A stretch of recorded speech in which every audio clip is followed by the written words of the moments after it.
Bonsoir, M. Lam.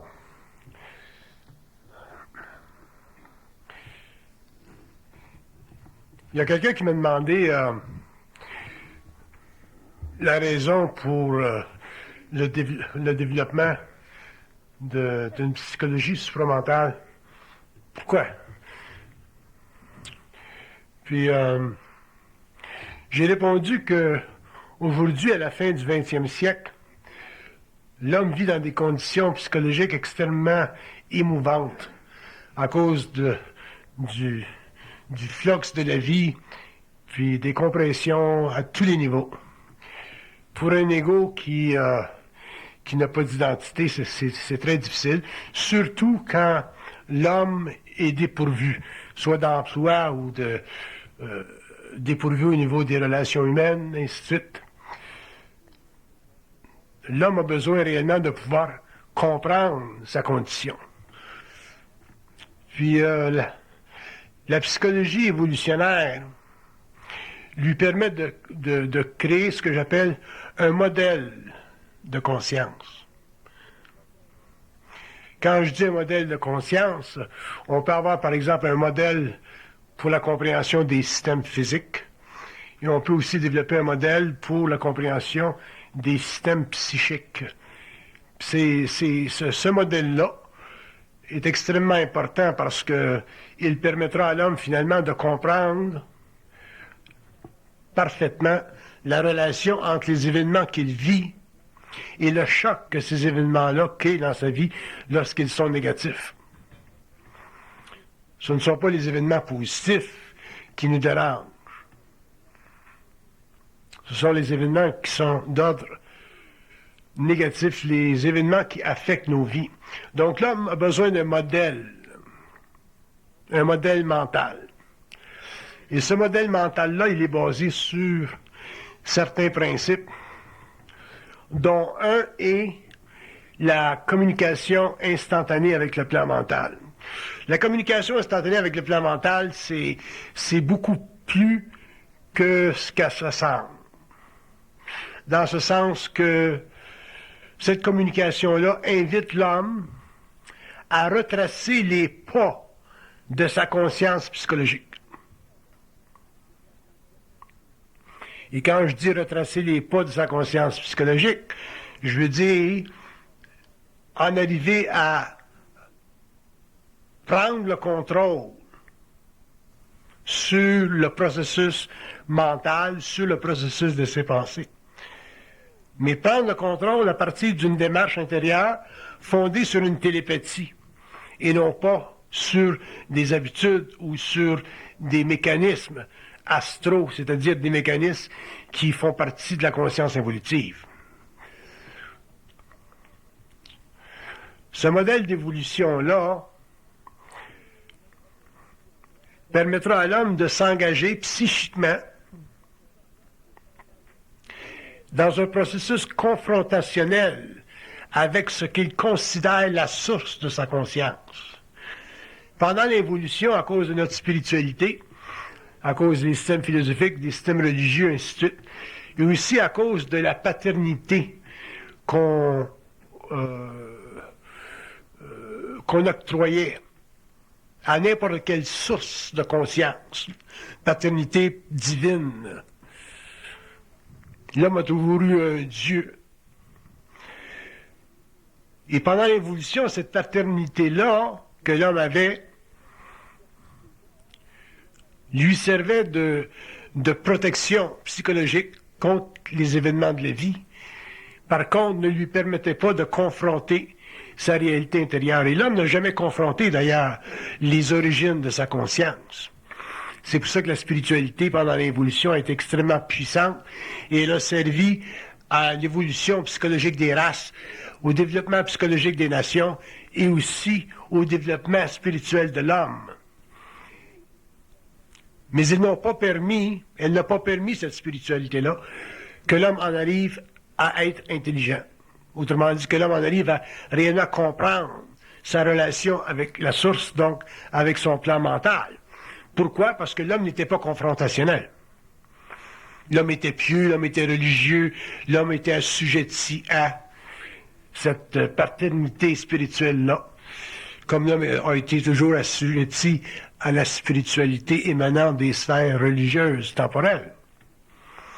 Dans l'évolution, l'homme va devenir confrontationnel. Parce que dans l'évolution, l'homme entrera dans l'âge de la liberté.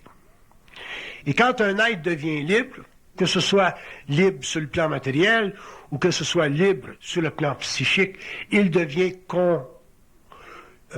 confrontationnel. Il n'y a pas de liberté sans confrontation. Regardez-les sur le plan de l'homme, sur le plan historique.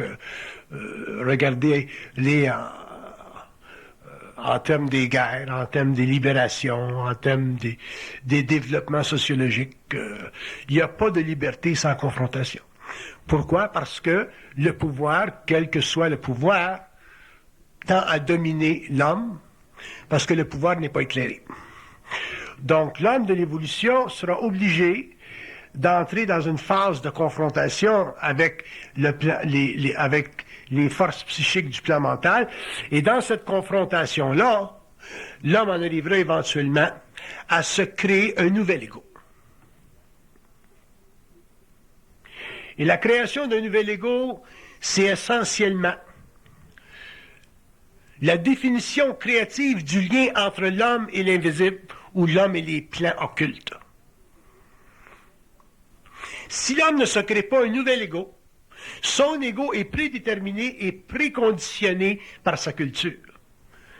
Donc, si vous êtes né dans un milieu qui favorise la chrétienté, le catholicisme, la spiritualité, votre ego sera coloré par cette expérience-là. Par contre, si l'homme entre dans une phase d'évolution, dans une phase de conscientisation, où le développement d'une psychologie évolutionnaire fait partie de son nouvelle amorce, à ce moment-là, l'homme est forcé ou sera forcé de devenir confrontationnel afin de se libérer des émotions subjectives qui constituent son lien avec le plan astral, donc qui constitue qui constitue sa manière de penser, donc, ultimement, sa manière d'être.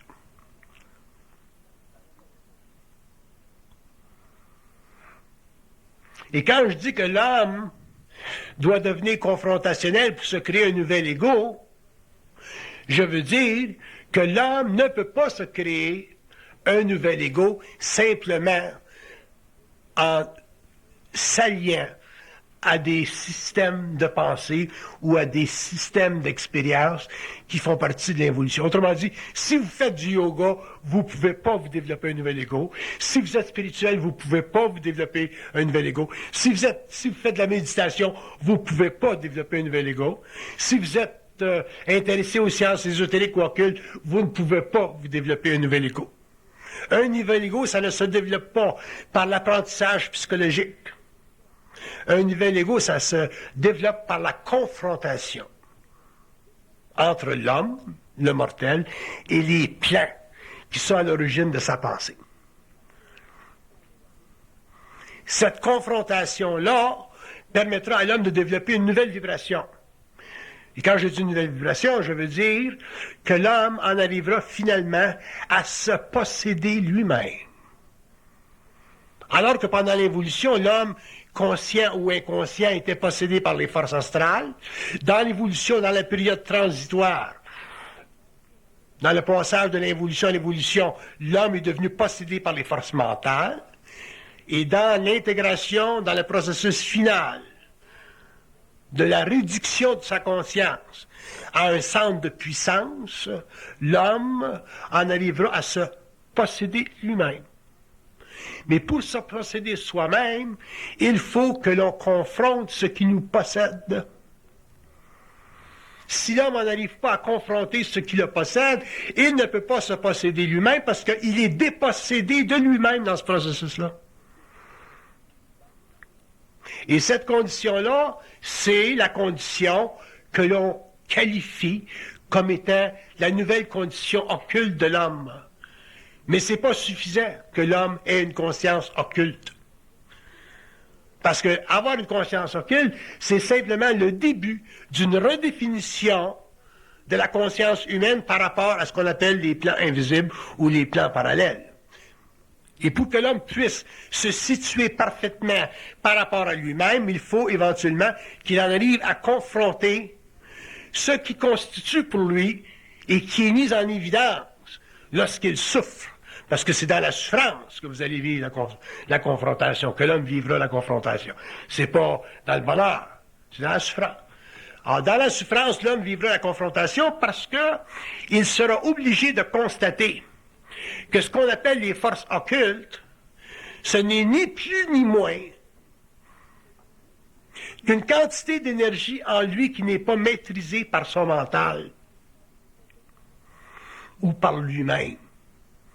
Donc, votre énergie de conscience qui n'est pas maîtrisée par l'âme, par vous-même, constitue ce que les gens appellent le subconscient ou constitue ce qu'un ésotériste ou un occultiste appellerait, par exemple, les forces de la conscience occulte chez l'homme.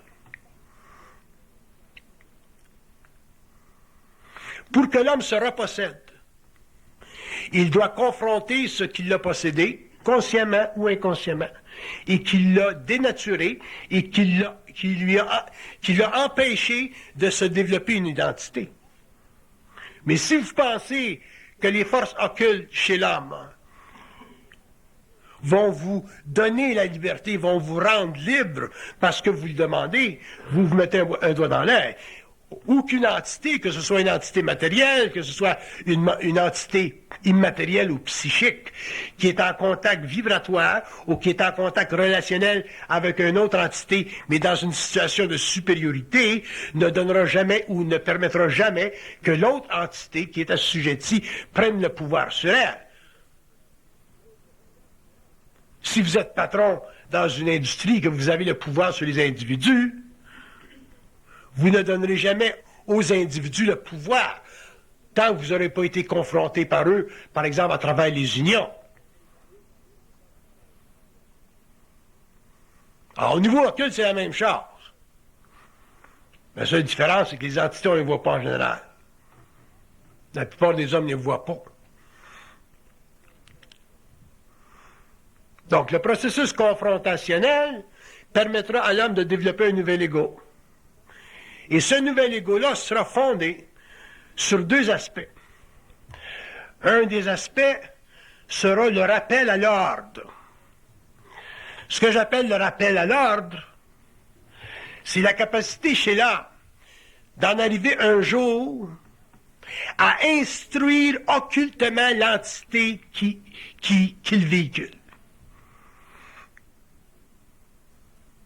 Si l'homme n'est pas capable d'instruire une entité qui est dans l'invisible et qu'il véhicule par le truchement de sa relation psychique avec l'invisible, l'homme ne peut pas se développer un nouvel ego.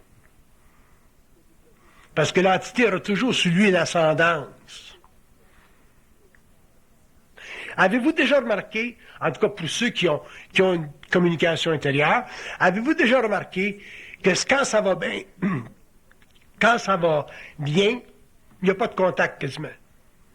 Puis quand ça va mal, il y en a un. Puis quand on veut de l'aide, ça coupe. Avez-vous déjà remarqué ça?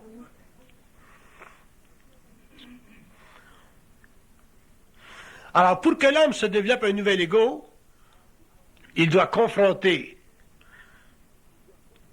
l'entité avec laquelle il travaille. Et dans ce processus confrontationnel-là, il va être obligé, quelque part dans le temps, de maîtriser l'entité, c'est-à-dire de l'instruire. Parce qu'il n'y a rien qui vous dit que l'entité qui fait partie de votre conscience sur le plan mental, je ne parle même pas du plan astral, là. Je parle du plan mental. Même sur le plan astral, c'est encore pire. Mais l'entité qui fait partie, qui est à la source de votre conscience mentale, il n'y a rien qui dit que cette entité-là est plus intelligente que vous. Comprenez-vous ce que je dis? Vous pouvez avoir l'impression qu'elle est plus intelligente parce qu'elle est sur un autre plan, parce qu'elle connaît l'avenir. Mais ça, c'est pas une mesure de l'intelligence. de connaître l'avenir. C'est pas parce que vous connaissez l'avenir que vous êtes plus intelligent qu'un autre. Être intelligent, ça veut dire être capable de superimposer son intelligence sur une autre. Si vous êtes capable de superimposer votre intelligence sur l'entité qui est à l'origine de vos pensées, à ce moment-là, on peut dire que vous êtes intelligent parce que vous êtes forcé à ce moment-là d'instruire l'entité dans l'invisible. Et quand l'homme pourra instruire des entités qui sont dans l'invisible, l'homme sur la terre sera totalement unifié dans sa conscience. Et à ce moment-là, il n'aura plus rien à apprendre de l'invisible. C'est lui qui enseignera l'invisible. Mais tant que l'homme n'enseignera pas l'invisible, parce qu'il n'aura pas développé un nouvel ego, il sera obligé d'être assujetti à l'invisible, parce que ça fait partie de l'expérience de l'âme. Ça fait partie du fait que l'homme n'est pas dans son esprit totalement. Donc, il n'est pas parfaitement libre. Mais avant de pouvoir enseigner à une entité, il faut le confronter. Et la confrontation ne peut pas exister dans la chaleur de la joie. La confrontation existe dans la douleur du contact. Et la douleur du contact, c'est l'expérience ou les expériences que vous vivez où vous sentez que vous n'avez pas le contrôle. Où vous sentez que la pensée qui vous passe dans le canal, elle peut vous jouer un tour. Pour apprendre, effectivement, ça va vous permettre d'apprendre quelque chose. Mais le principe demeure que l'homme n'est pas en contrôle. Si tu vas chez Blue Bonnet, je vous donne un exemple stupide, mais si tu vas chez Blue Bonnet, aux courses, puis tu vas intérieurement, tu dis quel cheval qui rentre. Le cheval qui rentre, c'est supposé être le cheval que tu reçois dans ta tête. Hein? Si c'est pas le cheval que tu reçois dans ta tête, ils savent, eux autres, c'est le cheval numéro 4 qui rentre. Mais s'ils disent c'est le cheval numéro 3, puis ils te font perdre, tu vas vivre une douleur. Éventuellement, cette douleur-là va vous amener à un état confrontationnel pour qu'éventuellement, quand vous allez chez Blue Bonnet, puis que le cheval rentre, puis que vous avez réellement gagné vos épaulettes, parce que le pouvoir ne vous sera pas donné comme ça. À ce moment-là, quand vous regardez dans l'éventail des chevaux sur le terrain, puis que vous dites, bon, mais c'est le cheval numéro 7 qui rentre, c'est le cheval numéro 7 qui rentre, pas le numéro 5. Donc, pour que l'homme en arrive à pouvoir dominer dans sa conscience occulte, je ne dis pas dominer l'occulte, vous ne dominerez jamais l'occulte, mais vous pouvez dominer dans votre conscience occulte. Dominer l'occulte, c'est une illusion. L'invisible est beaucoup plus vaste que le matériel. L'invisible contient tout. L'invisible a accès au passé ou au futur. Enfin, vous ne pouvez jamais dominer l'occulte.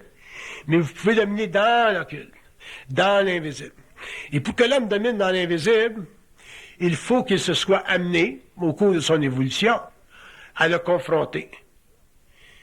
Mais confronter l'invisible, ou confronter une entité intérieure, ou confronter un contact intérieur, ou confronter un guide spirituel, ou appelez ça comme vous voulez. Pour confronter une entité, faut avoir réalisé jusqu'à quel point l'invisible domine l'homme à travers sa pensée. Je vous donne l'exemple de Blue Bonnet. Pourquoi, quand tu vas chez Blue Bonnet, c'est le cheval qui rentre, c'est pas le cheval que tu vois dans ta tête? Parce que ça fait partie des expériences de l'âme. Mais il va venir un point dans l'évolution de l'homme, au cours des 2500 prochaines années, où l'homme va être fatigué, tanné, écœuré, de toujours être testé, puis testé, puis testé, puis testé, puis testé. L'avantage d'un être conscient par rapport à un être inconscient, c'est que lui est testé, puis il sait. Tandis que l'être inconscient, il est testé aussi, mais il ne sait pas. Alors que l'être conscient est testé, mais il sait. Mais être testé puis le savoir, c'est une chose. Mais être testé puis en arriver à pouvoir mettre un terme au test, c'est réellement la victoire de l'homme et c'est le début de sa liberté. Mais ça demande la création par l'homme lui-même d'un nouvel ego. Et l'homme conscient se créera un nouvel ego.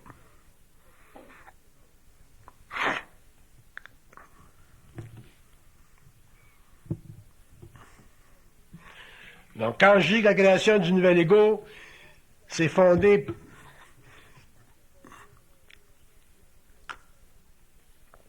sur la confrontation avec une entité, je veux dire que dans la mesure où l'homme sera amené à cette confrontation, à son niveau à lui,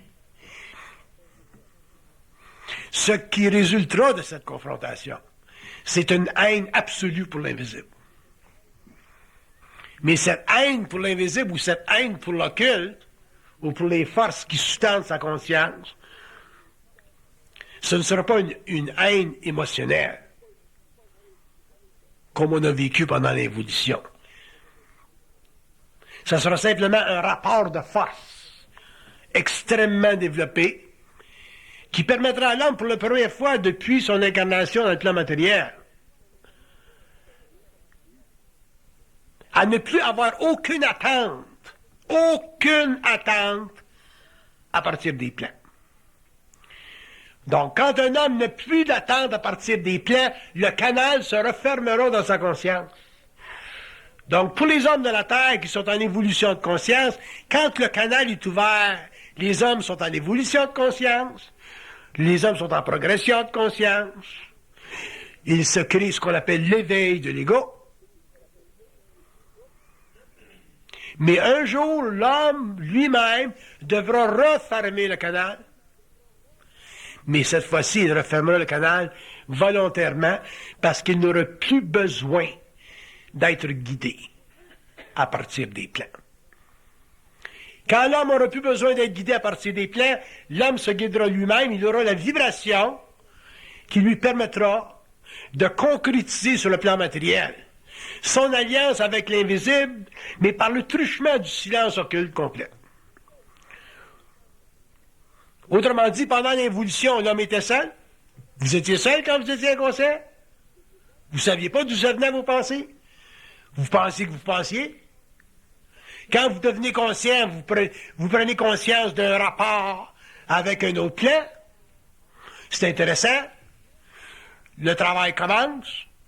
L'évolution commence. La transformation commence. Et la souffrance commence. Right? Et dans la troisième phase de ce processus humain-là, l'homme refermera le canal, n'aura plus besoin du support psychologique qu'il avait auparavant avec son entité de fond,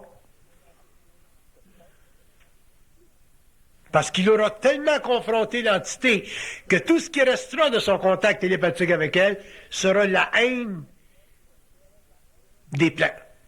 La haine des plans dans ce sens que l'homme ne permettra plus à aucun niveau de son expérience d'être manipulé par une entité qui a accès à des événements ou à la compréhension d'événements qui dépassent la conscience humaine.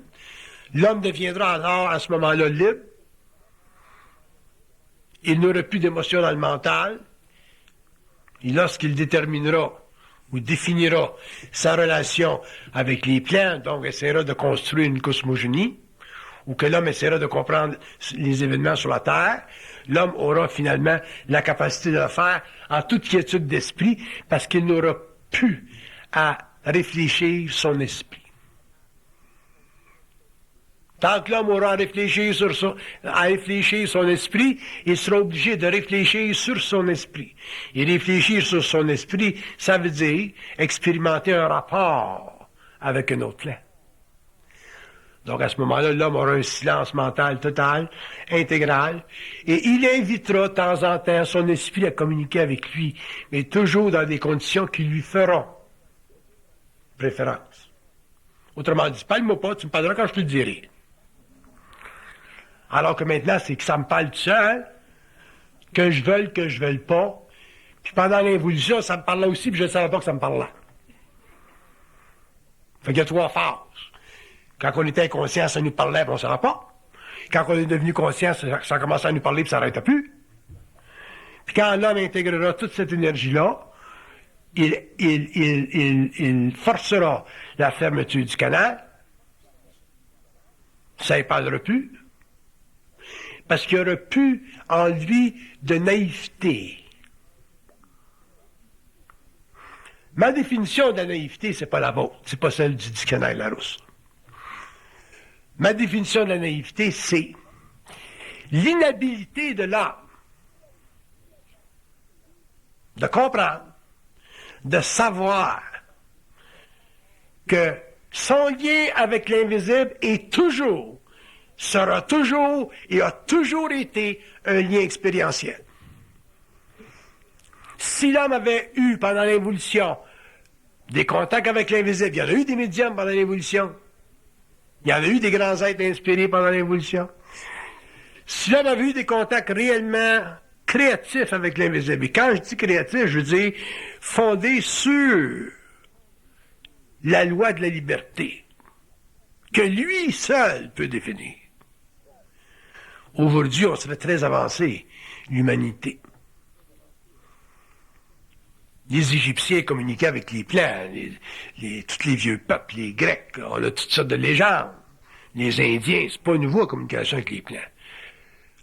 Mais les déchets dans la communication avec les plans, c'est une histoire. C'est une histoire abominable qui fait partie de l'évolution, qui fait partie de la souffrance existentielle de l'âme, qui est derrière les guerres et les abominations de toutes sortes que l'humanité a survécu. Mais dans l'évolution, chez l'homme conscient, dans l'évolution future, l'homme va être trop intelligent pour s'assujettir à des états de conscience qui pervertissent sa réalité, qui lui enlèvent son identité et qui lui enlèvent surtout le pouvoir de confronter l'entité qui le chevauche. Tous les hommes sur la Terre sont chevauchés par une entité. Il y en a qui sont chevauchés par 4, 5, 6, 7 entités. Là, c'est un petit peu malade. Mais tous les hommes de la Terre sont chevauchés par une entité. Sur un plan astral ou sur un plan mental. La conscience de l'ego, d'ailleurs, c'est ce qui différencie l'homme de l'animal. La conscience de l'ego, c'est une conscience multidimensionnelle. Donc, l'homme avancé commence à réaliser ça. Mais pour que l'homme en arrive finalement à finaliser sa relation avec les plans, il sera obligé de les confronter. Comment l'homme confrontera les plans? Ben, ce sera à la mesure de sa naïveté. Si vous êtes naïf plus que l'autre, ben, vous pourrez moins confronter les plans. Si vous êtes moins naïf que l'autre personne à côté de vous, vous pourrez plus confronter les plans. Donc la naïveté, ma définition de la naïveté, c'est celle-ci, c'est l'inhabilité de l'homme de savoir que toute relation avec les plans qui le chevauchent mène éventuellement et doit mener éventuellement à une confrontation. Donc si la relation avec les plans ne mène pas à une confrontation, vous demeurez en tant qu'être sur la Terre des êtres sensibles, des sensitifs, des médiums, toute l'acabit d'expériences qu'on connaît et qu'on lit dans les livres.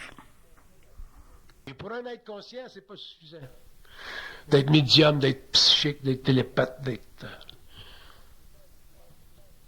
Parce qu'éventuellement, les forces qui chevauchent l'âme doivent être amenées à le résurrecter sur le plan de son identité. Et pour que ça se fasse, pour que l'homme devienne totalement intégral, il faut qu'il se mette en opposition dans le temps avec ces forces-là parce qu'il doit conquérir ses craintes. La conquête de vos craintes, c'est ultimement la définition personnelle que vous donnez ou que vous pouvez octroyer à votre pouvoir personnel. Votre pouvoir personnel sur la matière, votre pouvoir personnel dans la vie et sur la vie dépend de votre capacité de confronter l'entité qui vous chevauche. Sinon, l'homme n'a pas de pouvoir parce que l'homme n'est pas libre. Vous pouvez avoir des facultés. Mais même les facultés psychiques que vous pouvez avoir font partie de votre expérience. Alors que le pouvoir de l'homme sur l'invisible, pouvoir qui demande une confrontation, l'amènera éventuellement à établir avec l'entité qui le chevauche une priorité hiérarchique.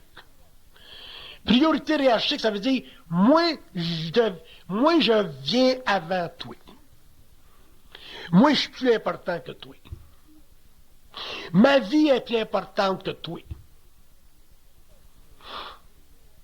Si votre vie en tant qu'humain n'est pas plus importante que la conscience de l'entité que vous avez, ou que la présence de l'entité que vous avez, vous êtes fait à l'os. Vous demeurez un être spirituel, puis vous allez mourir spirituel.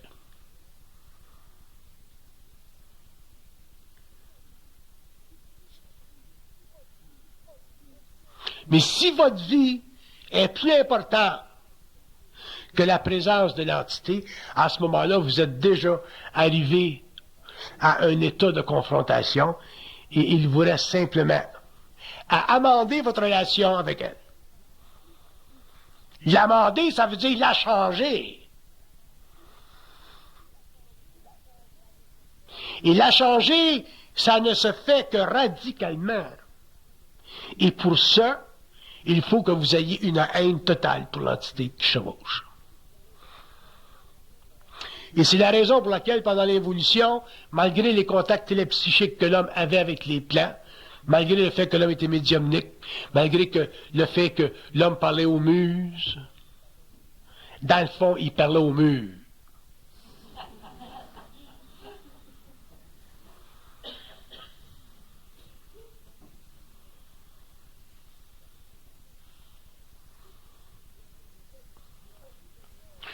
J'ai pas l'illusion que les idées nouvelles qui jaillissent de la province de Québec vont changer le monde. J'ai pas cette illusion-là. Que mes livres se vendent pas, que mes livres se diffusent pas. Pour moi, c'est ça l'important. Je dis pas de ça, oui. Mais que mes livres soient là pour que quelqu'un les prenne quand il est prêt, ça c'est important. Que mes livres soient là pour que quelqu'un dans 20 ans, 25 ans, 30 ans, 200 ans, quand il sera prêt, qu'il puisse le prendre, le livre. Il est là. Il est à portée. On les prend, les livres de Platon sont là. On les prend, les livres de saint Thomas d'Aquin sont là. Le gars est parti, mais les livres sont là. On les prend, les livres de Jean-Jacques Rousseau. Quand on est prêt pour du Jean-Jacques Rousseau. Alors, un jour, l'homme sera prêt pour des livres qui auront été créés par un homme qui a confronté l'occulte. Et à ce moment-là, l'homme pourra finalement réaliser son rêve, c'est-à-dire sa capacité de vivre sur la terre dans une conscience et selon un mode de vie qui lui convient en tant qu'individu parfaitement sans aucune condition. Parfaitement sans aucune condition. Si vous ne pouvez pas vivre parfaitement sans aucune condition, déterminée par une entité qui vous chevauche et qui manifeste sa présence en fonction d'un plan de vie qui ne fait pas votre affaire. À ce moment-là, vous n'êtes pas des êtres libres. Vous êtes simplement des êtres qui vivent une conscience expérimentale. Ça, c'est l'évolution.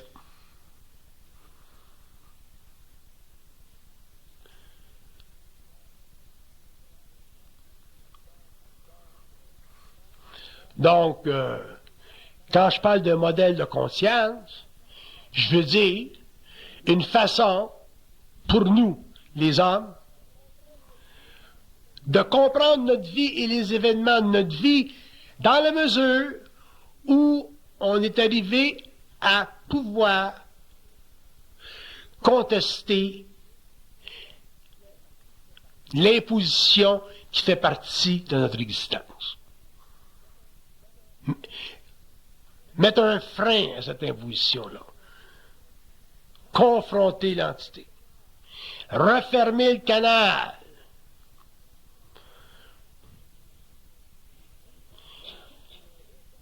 Et vous allez voir que autant l'entité est prête à ouvrir le canal, autant l'entité ne sera pas intéressée à fermer le canal. Parce qu'il n'y a rien de plus. Il n'y a rien de plus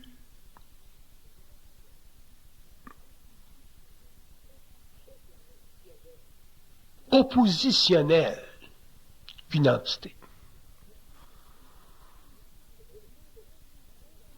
Il n'y a rien de plus oppositionnel dans la vie de l'être humain que vous soyez de n'importe quelle race. Que vous soyez inconscient ou conscient qu'une entité. Parce qu'une entité vous permet d'évoluer sur le plan de l'âme, mais ne vous amène pas directement au pouvoir de votre conscience. Parce que quand l'homme en arrive au pouvoir de sa conscience, le pouvoir de l'entité en est autant diminué. Donc le pouvoir de la conscience humaine, c'est ultimement l'abolition intégrale du pouvoir de l'entité sur soi.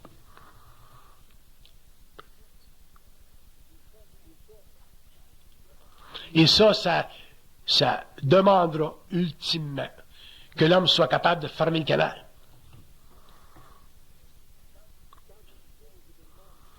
Quand vous vivez des événements qui ne vous conviennent pas, qui vous conviennent sur le plan de l'expérience, mais qui ne vous conviennent pas en tant qu'égaux, vous pouvez facilement remarquer que vos émotions s'engagent, que vos pensées se développent très rapidement. Il y a une sorte d'accélération là, au niveau psychologique. Et cette accélération-là, qui ultimement vous crée la souffrance, elle existe parce que l'homme n'a pas de pouvoir sur l'entité. Vous venez de perdre votre chambre. Vous venez de perdre un parent cher. Vous venez de perdre votre job. Vous êtes malade, whatever. À partir du moment où vous venez en contact avec une expérience sur la Terre qui ne fait pas votre affaire, vos émotions et vos pensées s'entrelacent. Et vous souffrez. Et aujourd'hui, l'homme souffre beaucoup plus qu'avant. Parce que l'homme est plus isolé qu'avant. L'homme a moins de support psychologique lui venant de la religion qu'avant, parce qu'il est moins naïf. Par contre, il n'y a pas plus les réponses qu'avant. Donc la situation de l'homme moderne, c'est une situation très difficile. Parce qu'avant, au moins, il y avait l'Église pour le guider, pour l'aider. C'est la volonté de Dieu, monsieur, que vous souffriez. C'est la volonté de Dieu, monsieur ou madame, que vous ayez 14 enfants. C'est la volonté de Dieu, monsieur, que vous perdiez votre job. C'est toujours la volonté de Dieu. Un jour, l'homme va comprendre, puis il va dire, dans le cul les peintures. C'est ma volonté à moi de ne pas avoir 14 enfants.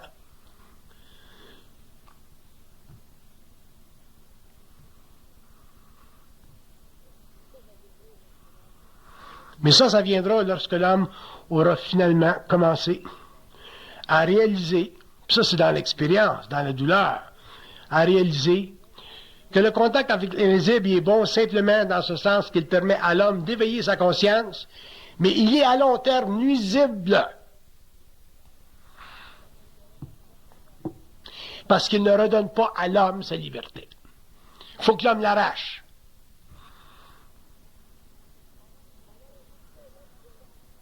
Pendant l'évolution, l'homme ne pouvait pas arracher au plan la liberté parce que pendant l'évolution, l'homme était assujetti à des doctrines idéologiques. La religion, l'ésotérisme, l'occultisme, whatever, les philosophies, les légendes.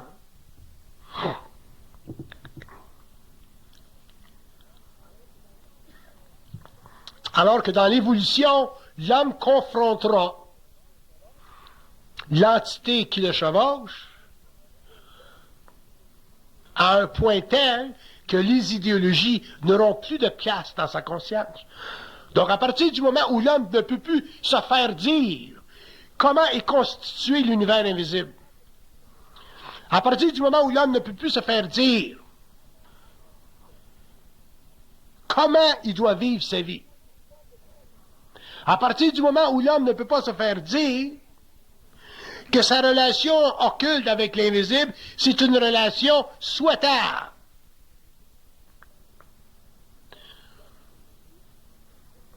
L'homme ne peut pas évoluer, confronter et, ultimement, définir le vrai visage de sa liberté. Et la grande découverte psychologique ou psychique du 20e siècle sera la réalisation chez l'être avancé que tout lien occulte avec les plans, ultimement, mène à la défaillance de l'homme à un niveau ou à un autre. À moins que l'homme, quelque part dans son expérience, confronte l'invisible, donc confronte les forces en lui qui sont oppositionnelles pour en arriver finalement à établir et à monter et à structurer sur le plan matériel, dans son expérience humaine, un mode de vie qui convient à son intelligence, à sa sensibilité et à sa volonté. Fait que c'est une grosse job.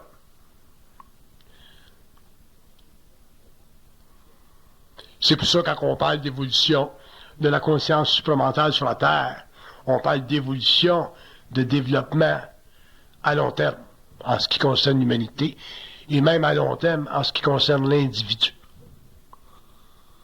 Parce que pas tous les individus ont la capacité de saisir la qualité de leur expérience. C'est pas parce que vous êtes médium ou que vous avez un contact avec les plans que vous pouvez saisir, comprendre, mesurer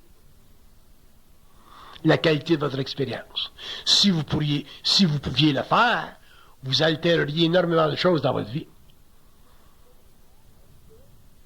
Mais vous ne pouvez pas le faire parce que la relation entre l'homme et l'entité qui le chevauche, c'est une relation, d'ailleurs, qui se développe graduellement, qui se comprend graduellement, et qui permet à l'homme, graduellement aussi, d'en arriver à une relation avec l'entité qui est suffisamment ajustée pour qu'il ne souffre pas trop. Sinon, les hommes seraient menés au suicide. Alors, une entité de lumière n'est pas intéressée à amener un être au suicide. C'est pas des entités astrales, ça, là. Ils ne sont pas intéressés à amener un être humain au suicide. Par contre, s'ils sont laissés lousses, libres, à faire ce qu'ils veulent, parce que l'homme n'a pas été enseigné, ou que l'homme ne sait pas, ou l'homme ne connaît pas les lois occultes de sa conscience, ils peuvent mettre l'homme en initiation et maintenir son expérience dans une phase initiatique pendant des années de temps. Alors qu'une initiation, j'ai pas de problème avec ça, ça doit durer tant de temps, pas plus. Mais ce temps-là que ça doit durer, c'est l'homme lui-même qui doit le mesurer. Si vous n'êtes pas capable de mesurer le temps qui est disponible à votre transformation intérieure, à ce moment-là, le temps va s'allonger. Vous allez demeurer en initiation longtemps. Et si vous demeurez en initiation trop longtemps, éventuellement, vous ne pourrez plus vous raccorder avec l'expérience planétaire et éventuellement, votre relation avec la vie, la société, le système de vie qui existe aujourd'hui sera une relation extrêmement pénible. Parce que vous serez trop sensible pour être inconscient, vous serez trop sensible pour participer à la vie comme tout le monde, et dans un même temps, vous n'aurez pas le contrôle de votre vie et de votre relation avec les plans. Alors que si l'homme en arrive éventuellement à confronter l'entité qui le chevauche, selon son expérience, et à mettre un frein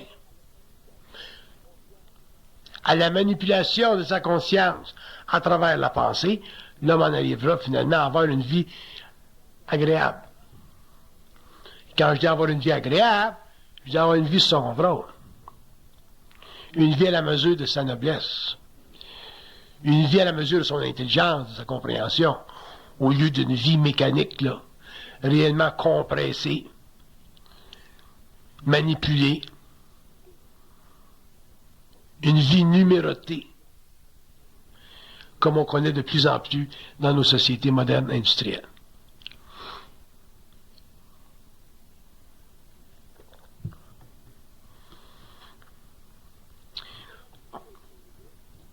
Donc, pour que l'homme se crée un nouvel ego,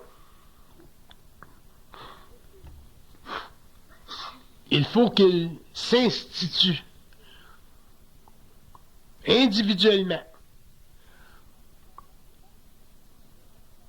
comme maître de sa propre conscience. Pas laisser l'entité être le maître de sa conscience. Que lui s'institue comme étant maître de sa conscience. Pour ça, il faut qu'il confronte l'entité.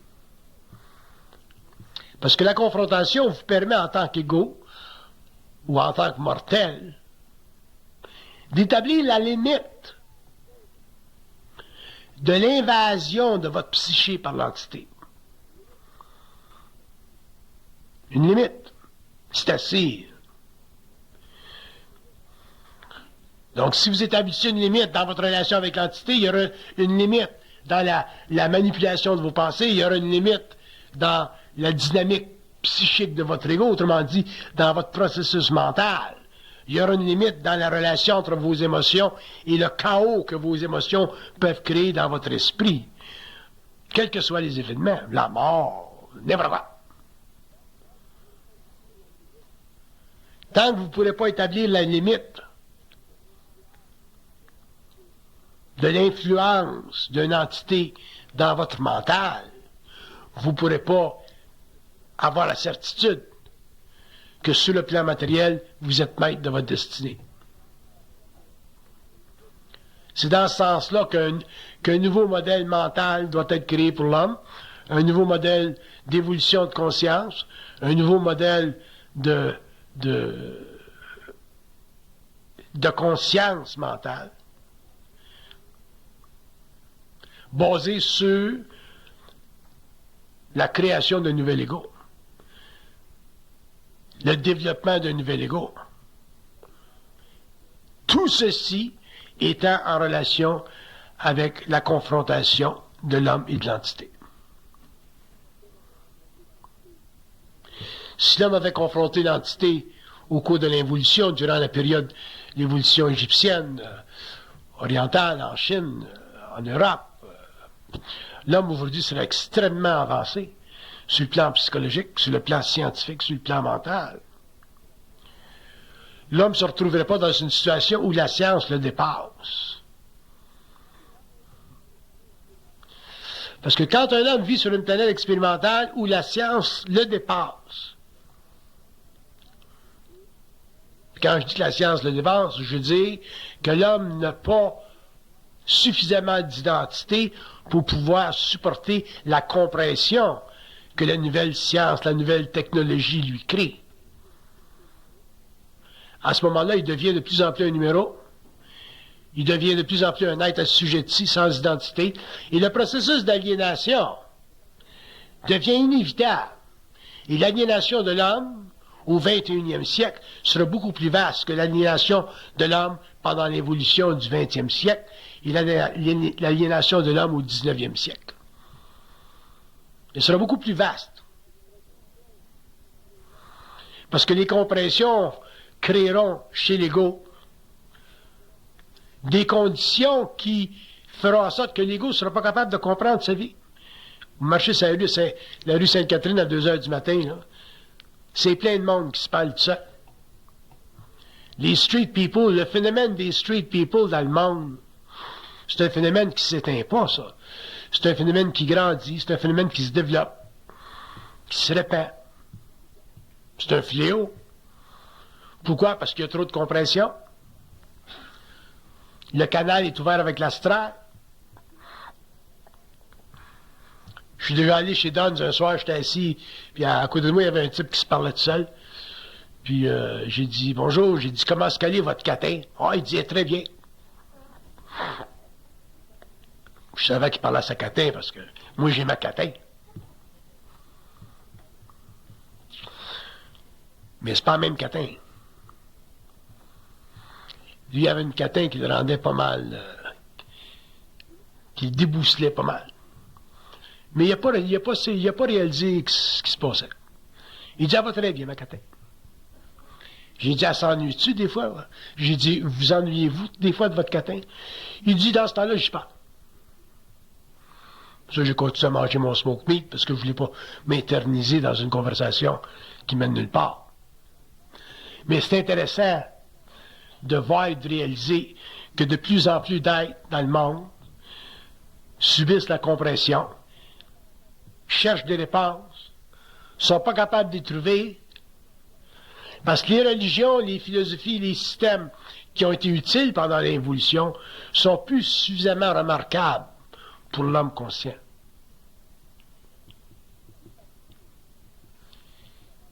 Qui parmi nous aujourd'hui est capable de dire « Ah, ça c'est un grand philosophe » ou « Ça c'est un grand curé » « Ça c'est un grand penseur ». Il n'y a plus. Les idéologies sont mortes. Dans les années 30, on était fous, on avait Jean-Paul Sartre au moins. On pouvait lire du Camus. Si on était russe, on pouvait lire du Trotsky, on pouvait lire du Boukhanine. Si on était français et éduqué, on lisait Jean-Jacques Rousseau.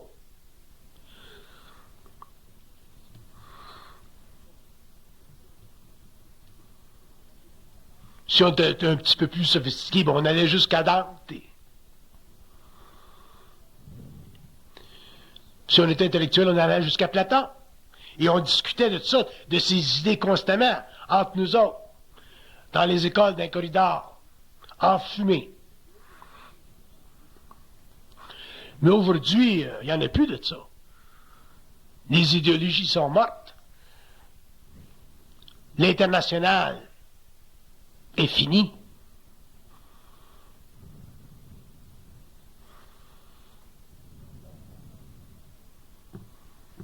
Là, on rentre dans l'État corporatif. C'est plus le communisme, là. Qu'est-ce qui va se passer avec l'État corporatif au cours du 21e siècle, 22e siècle? C'est que les États, les corporations, les grosses corporations vont déterminer comment doivent se manifester les gouvernements.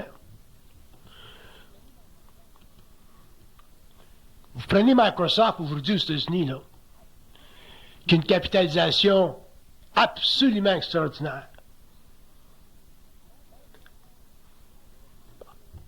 Microsoft, Dell Computers, Intel font bouger le stock market américain. Le stock market américain, c'est eux autres. Quand eux autres plantent, tout plante.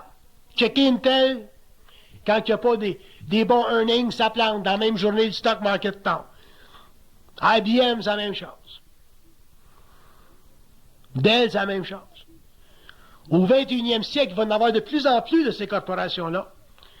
Parce qu'il y a un processus d'affiliation qui se développe, ce qu'on appelle des mergers. Les compagnies pharmaceutiques, les systèmes bancaires.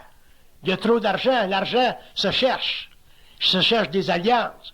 Pour former quoi? Pour former une dynamique pyramidale. Banque de Montréal qui se connecte avec la Banque Royale. Pour avoir plus de pouvoir sur le plan de la grande compétition mondiale, sur la globalisation. L'homme, qu'est-ce qu'il fait, l'homme? Comprimé, compressé, dans une expérience sociale qui est déterminée par la volonté inconsciente, mécanique de l'État corporatif. Qu'est-ce qu'il fait là?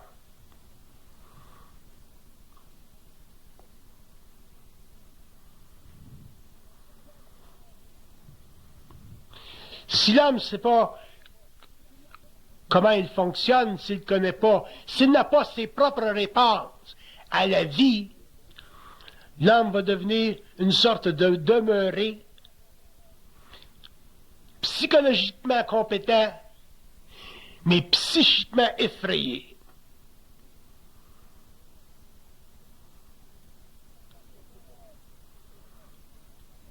Parce que c'est pas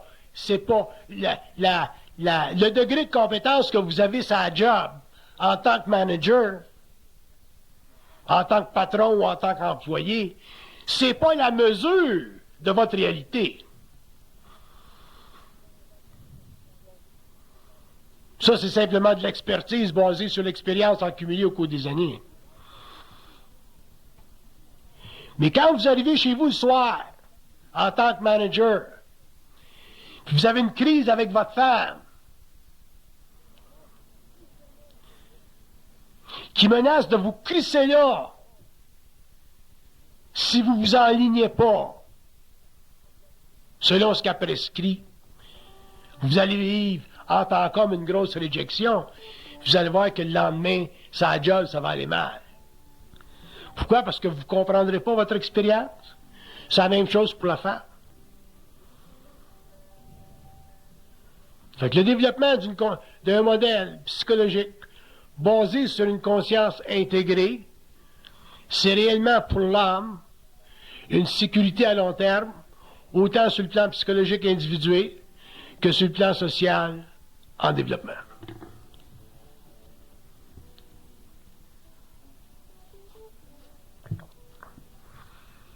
J'ai-tu fini, là? Fini? OK. Bon, mais j'ai pas fini.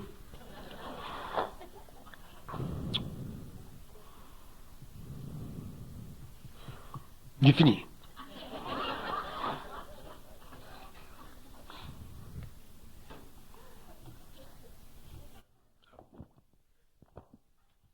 Comprenez-vous ce que je veux dire?